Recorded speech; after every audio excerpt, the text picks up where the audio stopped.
Welcome to Aegean Civ. My name is Mike Hyman, and I'm going to show you how to set up this game. It's in the Mint 10 contest for 2017, and this is a game that I chose that I sort of created by mashing up three other games together: Roll Through the Ages, Shooters, and Advanced Civilization. All three of those I've really had a fun time with, and I thought this was a good way to sort of capture that in a very small travel size, I guess, footprint. But that's just a travel size footprint, because when you play this, you're going to fill up quite a bit of table space. This is optimized for 3 to 4 players. There is a solo version and there is a 2-player version, but I don't think that those play as well, and I didn't create this game for that small group. So this is actually for a larger group, which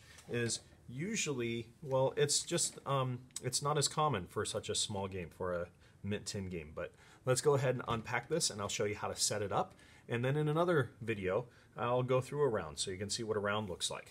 So inside we have our components. We have our rule book. Actually, it's a rule sheet. It's 1 page, front and back, and hopefully that would be easy enough to follow.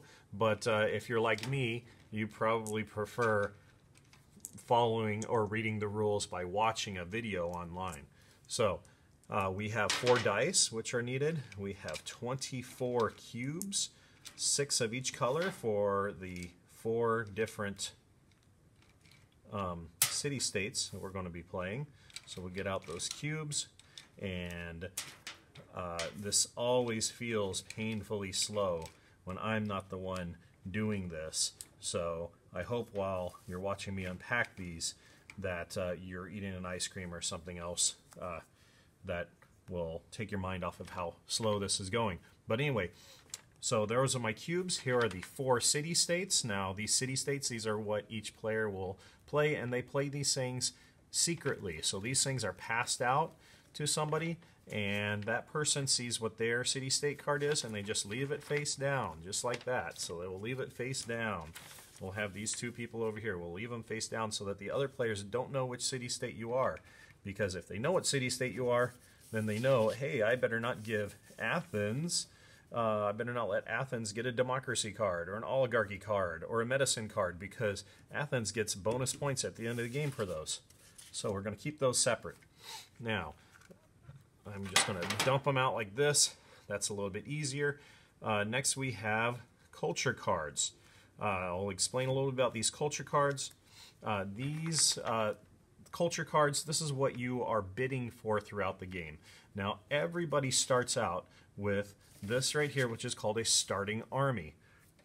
It's a red card, so it's a military card. All the military cards have special in-game powers. However, military cards are not worth victory points at the end of the game. So you have to balance how many military cards you want to get and how many of the other cards, which are victory point cards, you want to get, because there are only 7 rounds to collect these. But everybody gets a starting army. So to start out, we'll put a starting army in front of each player. There we go. That's triremes, not a starting army. Okay, there we go. Starting army. And you can see it says little starter down here in the corner to help you find it. Red cards are military cards. Yellow cards are invention cards, or civics cards. Yeah, civics cards. No, sure, civics cards. Green cards are government cards. You'll have some of these multicolored cards. Those are wonders. If you've played Civ, Sid Meier's Civ, and really if you're probably looking at this and wanting to play it, you probably are familiar with that. These wonder cards, it's something that your city-state builds that gives you some other strange power. These are worth extra culture points. There were 2 culture points rather than 1 for each one of these, and they're very hard to destroy. Purple are the invention cards. There we go. Purple is the invention cards, and yellow are the civics cards. Blue are the philosophy cards. Some more red cards. Here are some wonders. Then there are some round 7 cards. These round 7 cards are placed off to the side. There should be 4 of them. And I found 3. Oh no, they're all 4 there.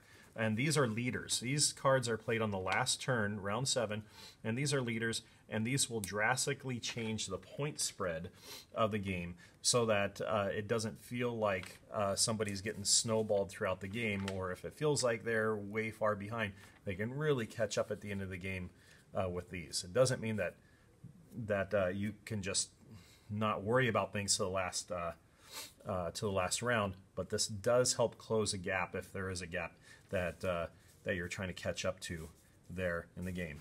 So these are the culture cards, and you shuffle them up and put them in a pile here in the middle of the board. These dark cards are the decline cards. These are bad cards. You don't want to finish these cards because these all have bad things that happen to you. Either war, where you'll lose one of your culture cards of your choice, or something special, like this one right here says anarchy. This one right here says revolution.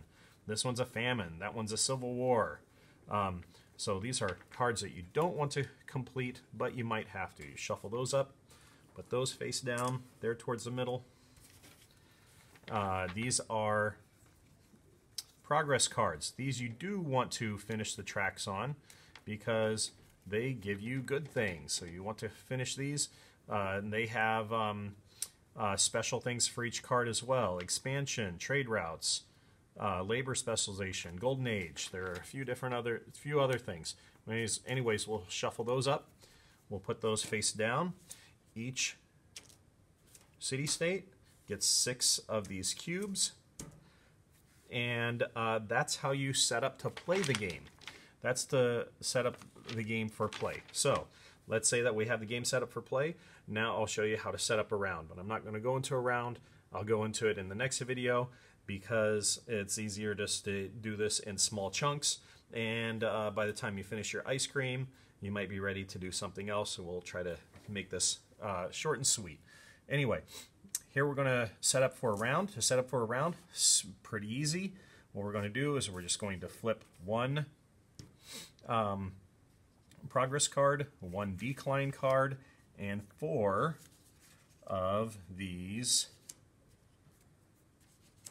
culture cards. 1, 2, 3, 4. Now, by completing these, we're going to get to choose these cards. Now, I think I already mentioned this before, but let me just say this again, that these cards here, the blue cards, which are the philosophy cards, and the purple cards, which are the invention cards, they're worth victory points at the end of the game, and that's how you win the game, person with the most victory points. These red cards are not worth any victory points. However, they give you an in-game bonus that you can use on your turn. Once you use it, you flip it over, so you can't use it again until the next round. Not next turn, but next round. And these are all different. All the red cards have different powers. Except for these starting armies, they all have the same powers. But on here, for instance, sabotage, advance an opponent once on track 4. So you're sabotaging them. In this case, you would sabotage somebody and try to get them into civil war. Here, change a 5 you just rolled into a 1, siege tactics. So instead of actually going to war, you're going to use siege tactics, and that's going to help you avoid having to roll a 5 and putting it on golden age. That change a 5 you rolled into a 1, that's really powerful. It's probably better than a starting army because you don't have to place something on the 5 and you're advancing there instead. But that's how you set up the game. Then you'll just go clockwise. When you play, you'll just roll clockwise. This person will roll 4 dice. We'll choose how they want to advance, put their cubes on there, and advance. And we'll get into that on the next video. If you're interested in this and you just want to see how a round plays out, then go ahead and click on the next video. If it's up there, you can click on it. This is the second time I've done a video like this, so wish me luck. Let's see how this works out. Thanks. Bye.